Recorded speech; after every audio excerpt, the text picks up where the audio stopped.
We were staying in Paris to get away from your parents, and I thought, wow, if I could take this in a shot right. Coucou tout le monde, donc aujourd'hui je vous retrouve dans une nouvelle vidéo, donc une vidéo qu'on m'a beaucoup demandé, donc une vidéo sur le premier appartement. Donc je vais vous parler dans cette vidéo des démarches, etc. Je vous ferai peut-être d'autres vidéos sur le thème si ça vous fait plaisir. Alors, déjà la première chose quand on veut déménager, c'est trouver un appartement, voilà. Donc je vais pas vous faire de vidéos, conseils, etc. pour trouver un appartement parce que comme je l'avais déjà dit dans certaines vidéos, j'ai pas eu ce problème là, j'ai pas eu besoin de chercher en fait. Mais sinon ce que je vous conseille c'est de faire un dossier.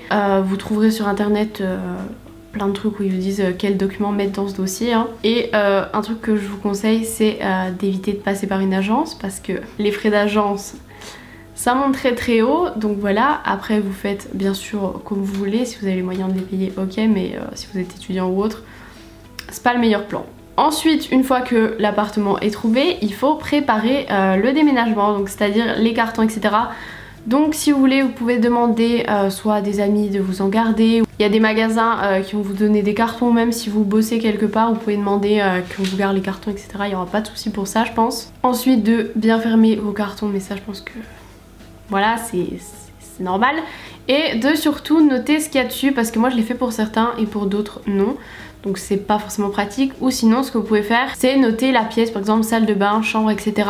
Comme ça au moins si vous demandez par exemple à des amis de vous aider à déménager, ils savent où poser quel carton et où. Et noter aussi si c'est fragile, par exemple mes parfums, j'avais noté parfum dessus, j'avais noté fragile parce que c'est pas le genre de carton qu'il faut balancer ou faire tomber hein. Et vous pouvez aussi, par exemple si vous avez une petite voiture et que vous avez des gros meubles, réserver un véhicule. Par contre il faut faire attention, il y a peut-être des exceptions mais normalement il faut avoir 21 ans et 2 ans de permis. Donc voilà, c'est pareil pour les voitures de prêt, etc. C'est un peu relou. Ensuite les démarches administratives, le truc que j'adore.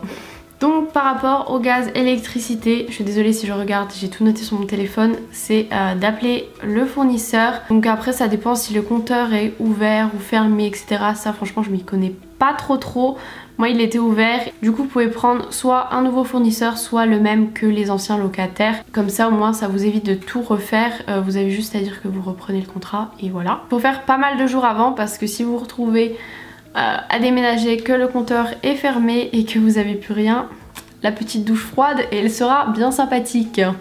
Personnellement c'est pas du tout ce que j'ai fait, j'ai appelé le jour où on déménageait, voilà, c'est super, mais vu qu'il n'y avait pas besoin de techniciens qui devaient venir pour mettre en route tout ça, ben en fait ça s'est fait directement, mais je vous conseille quand même de prévoir à l'avance, on sait jamais. Et un conseil du coup c'est de relever les chiffres du compteur. De toute façon quand vous allez appeler, moi j'avais appelé EDF, ils m'ont demandé les chiffres du compteur quoi.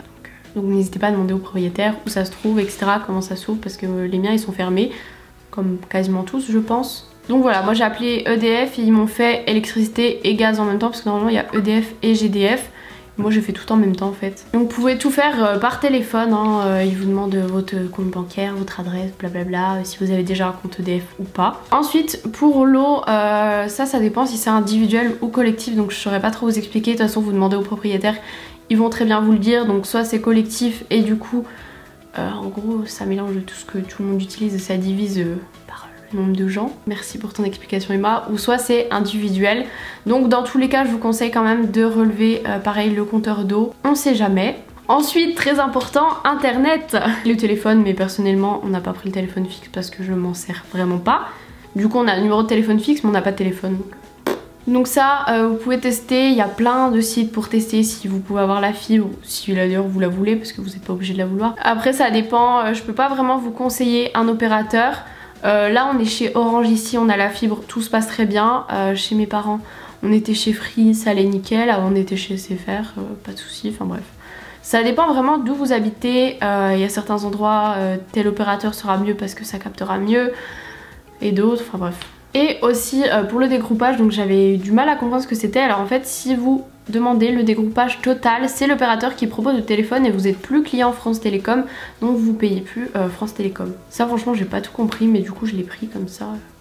D'ailleurs si vous voyez un côté plus foncé que l'autre, c'est mal la vitre et là bah il n'y a pas de lumière. Alors où en étais-je? Parce que j'avais plus pas sur ma carte mémoire, je sais plus où j'en étais. Ensuite, très important, l'assurance logement, donc ça c'est pareil, ça est conseillé de le faire avant pour que ce soit effectif le jour où vous arrivez, pour que vous soyez assuré pile le bon jour. imaginez vous n'êtes pas assuré, vos potes ils vous aident à déménager, ils foutent le feu ou ils font je sais pas quoi, et ben hop, tu l'as dans les fesses. Quelque chose à faire, c'est de transférer votre courrier si vous étiez par exemple chez vos parents, de transférer la ligne du téléphone, mais bon si vous étiez chez vos parents vous n'avez pas besoin de le faire puisque vos parents gardent la ligne de téléphone, pareil pour internet. Vous pouvez changer aussi sur la carte d'identité. Personnellement je change pas, je garde l'adresse de mes parents parce que je suis plus sûre que l'adresse de mes parents va rester plutôt que cet appartement, je vais pas y rester toute ma vie. Pareil si vous avez par exemple une voiture pour la carte grise etc, normalement il faut changer pour l'immatriculation, je ne sais pas quoi, ça pareil je mets tout à l'adresse de chez mes parents. Ensuite quelque chose à faire donc c'est de faire une demande d'aide au logement à la CAF, donc après peut-être que vous n'y aurez pas le droit mais faites toujours. Quelque chose aussi avant de déménager, c'est de prévoir un garant. Donc un garant qu'est-ce que c'est? C'est tout simplement une personne qui se garantit, en gros si vous pouvez pas payer, et ben vous avez une personne qui vous assure. Par exemple si je peux pas payer mon loyer, bah du coup j'ai mes parents qui sont garants et hop, vite. Donc voilà, et généralement il y a peu de propriétaires qui acceptent de louer un appartement sans garant. Après je crois qu'il y a d'autres choses que vous pouvez faire à la place d'un garant, je sais plus comment ça s'appelle. Et ensuite de signer le bail, donc ça se fera avec le propriétaire. Et surtout bien le lire parce que ne vous faites pas entuber, on ne sait jamais. Bien lire le loyer, est-ce que les charges sont comprises ou non, combien il y a de charges, est-ce qu'il y a des trucs supplémentaires à payer, comment ça se passe pour la copropriété. Donc voilà, il y a vraiment plein de choses importantes, donc lisez-le bien et faites-le relire par quelqu'un de votre famille ou qui s'y connaît bien. Ensuite à l'emménagement, l'état des lieux, donc ça c'est hyper important, donc vraiment regardez partout. Pareil, emmenez quelqu'un qui s'y connaît bien, je sais pas au niveau du chauffage etc. Il y a des bons yeux pour bien observer tous les petits détails parce que vous allez devoir payer une caution qui est souvent égale au loyer en fait. Et s'il y a des choses que vous n'avez pas signalées au propriétaire le jour de l'état des lieux, et bien quand vous allez rendre votre appart, les propriétaires ils vont voir ça, ils vont se dire c'est de votre faute et ils vont vous piquer vos petits sous. Et vu que vous l'aurez pas dit le jour de l'état des lieux, et bien ça va être en gros votre faute et vous pouvez pas justifier que c'était pas vous. Ensuite un petit truc à savoir, c'est la taxe d'habitation. Donc si vous habitez dans l'appartement au 1er janvier, vous avez la taxe d'habitation à payer. Donc voilà, nous pour l'instant on l'a pas encore puisqu'on a déménagé le 31 janvier. Donc voilà, si jamais on irait jusqu'à l'année prochaine, et bien on aura la taxe d'habitation à payer.